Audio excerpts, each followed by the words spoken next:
So, United States has not been in a major conflict since World War II. In terms of the conflicts we've had since then, they were either in the context of supporting the global order, basically bleeding for our allies so that they would stay our allies, and that's Korea and that's Vietnam. Or it was our attempt to forge a new world post-Cold War. That would be Desert Shield and Desert Storm.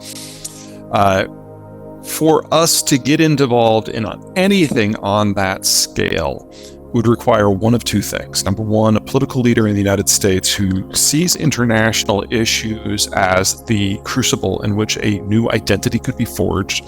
No sign of that happening on either side of the political spectrum at the moment.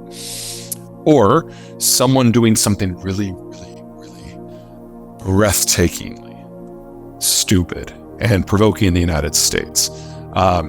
This has happened before. I mean, you could make the argument that was basically Pearl Harbor, that was the Cuban Missile Crisis, that was Sputnik, that was the Kuwait invasion. You know, there's a lot of things that you could say that could trigger that. But when I look around the world at the powers that are in play, I don't think the Chinese are anywhere near dumb enough to do that. At least a few years ago, Chairman Xi and the Politburo realized that if there was a fight with the United States, it would be a fight on the water, and China depends upon freedom of the seas in order to keep its people alive. The entire economic model, the food imports, the energy imports, they would just stop. And they know that that would be suicide. So the only country right now where that might be an issue would be the Russians. And that's because of Russian incompetence. We've learned over the last 3 years that Russia doesn't have a classic army in the sense that most people think of the word. They basically have a mob that they put guns in their hands and throw them at things. And it's not that that's a strategy that has never worked for the Russians. The Russians have one half of the wars that they've been in. But if the fight gets to a point that it's hitting U.S. interests, that's where you get the direct clash. So as long as the United States is at least passively interested in NATO, should Ukraine fall, then we will be in a more direct fight.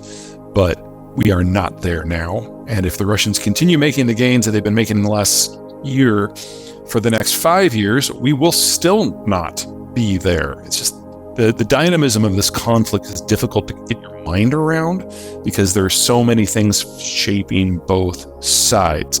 I don't mean to suggest for a moment that Russia's about to break through the lines in Ukraine and win.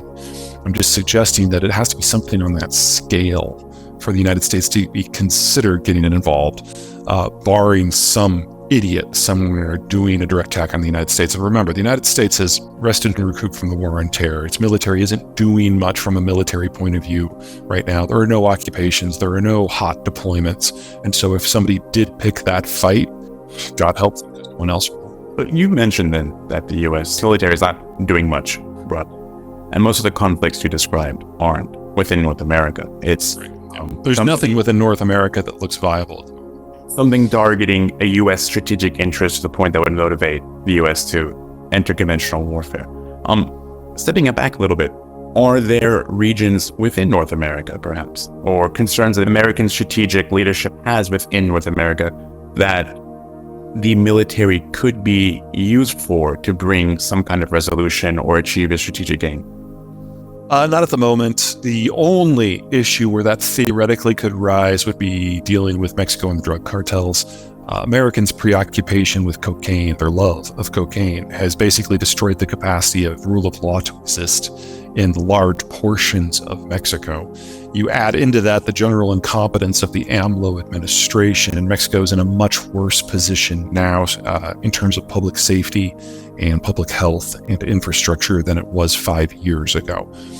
There's plenty of fault to spread around. I will just underline that if anyone thinks that the United States can impose a military solution on the cartel situation, you are batshit. Mexico is a huge place, and the cartel situation is far more complicated than anything we had to deal with in Pakistan or Afghanistan during the war on terror.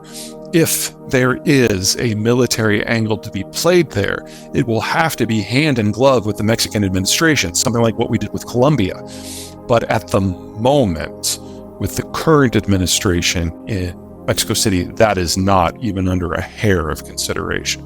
If the U.S. were to try to impose a military solution without active participation participation from the Mexicans, you can kiss the trade relationship goodbye, and then the United States will fall into an economic depression as the single most important economic, human, migration and manufacturing and energy relationship in human history all break at the same time.